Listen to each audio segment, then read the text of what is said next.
So we're going to watch this storm system progress its way towards the area as it gets here over the weekend. But overall, really no organized shower and thunderstorm chances, just isolated ones. Going into the morning hours tomorrow, outside of some patchy fog, a mild start to the day with temperatures already only around 70 to get you going. And we'll climb quickly through the 80s into the low 90s as we get into your afternoon. And in similar today, as I mentioned, an isolated shower or a thunderstorm will pop up in spots, not widespread, but still isolated in nature.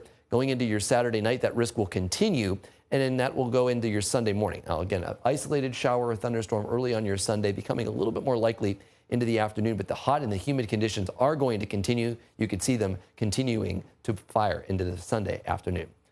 Tonight's lows will be in the upper 60s, near 70. That risk of a shower pretty low this evening now. Going into the day tomorrow, partly sunny skies in between that risk of a shower or a thunderstorm into the late afternoon and evening hours. Scattered shower chance also for your Sunday with temperatures staying warm and muggy.